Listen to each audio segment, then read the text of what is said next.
अस्सलामुअलैकुम स्टूडेंट्स, आप सबको मेरे चैनल मैथ मेथड्स पर खुशामदीद। मैं उम्मीद करती हूँ आप सब खैरियत से होंगे। तो जी हम करने जा रहे हैं 9th क्लास का मैथ्स और उसकी एक्सरसाइज नंबर है 1.1।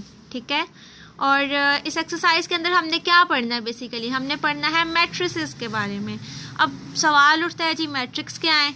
तो मैट्रिक्स हम एक ऐसी अरे को कहते हैं जिसके अंदर हम नेचुरल नंबर्स को क्लोज करते हैं स्क्वायर ब्रैकेट्स के अंदर। फॉर एग्जांपल अगर हम उसकी मेन डेफिनेशंस पे आते हैं तो हमारे पास आती है a rectangular array in which natural numbers are written in a order and closed with square brackets। ये हमारी मेन डेफिनेशन है।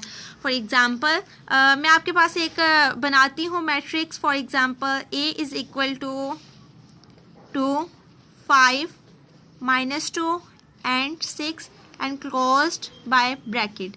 अब ये मैट्रिक्स है क्योंकि इसके अंदर हमने नेचुरल नंबर्स लिए हैं फर्स्ट ऑफ ऑल, ठीक है, और उसको हमने एक ऑर्डर के अंदर लिख दिया और उसको हमने स्क्वायर ब्रैकेट्स के अंदर क्लोज कर दिया। ये हमारी मैट्रिक्स की ये तो मैट्रिक्स की तो बात होगी क्लियर।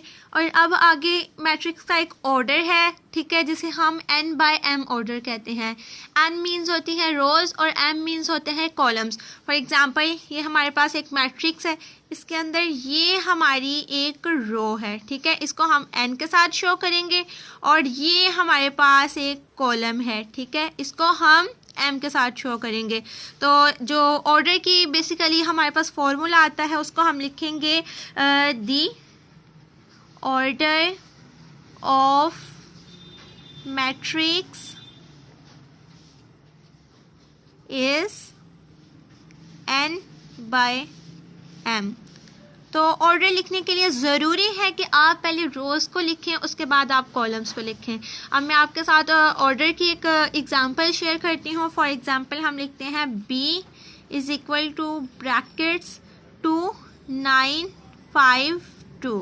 ये हमारे पास एक मैट्रिक्स आ गई है, ठीक है, और अब हमने बताना है कि इसके अंदर कितने रोज़ हैं और कितने कॉलम्स हैं, यही हमने ऑर्डर में बताना है। अब ये देखें जी, ये हमारी है रो 1, ठीक है, और ये हमारी है रो 2। इसका मतलब है कि इस मैट्रिक्स के अंदर कितनी रोज़ हैं? इस मैट्रिक्स के अंदर 2 रोज़ हैं, ठीक है। अब बात आती है कॉलम्स पे। तो ये देखें जी, ये है हमारा कॉलम 1 और ये है हमारा कॉलम नंबर 2। तो इसके अंदर कितने नंबर ऑफ कॉलम्स हैं? 2। तो अगर हमने इसका ऑर्डर लिखना होगा तो हम कैसे लिखेंगे जी? हम लिखेंगे द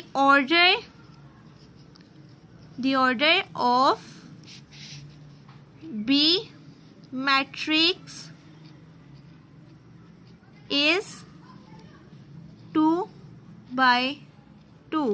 अब 2 बाय 2 हमने क्यों लिखा है? क्योंकि सबसे पहले हमने रोज़ को करना था, तो हमारे पास देखिए तो रोज़ भी 2 हैं और कॉलम्स भी 2 हैं, इसलिए इसका ऑर्डर आएगा 2 बाय 2। ये हमारा रोज़ और कॉलम का भी कॉन्सेप्ट क्लियर हो गया है। मैं उम्मीद करती हूँ कि अब आपको एक्सरसाइज सॉल्व करते वक्त इन ऐसे सवाल अगर आ भी जाएँ तो आप कंफ्यूज नहीं होंगे, इसीलिए उसको कर लेंगे।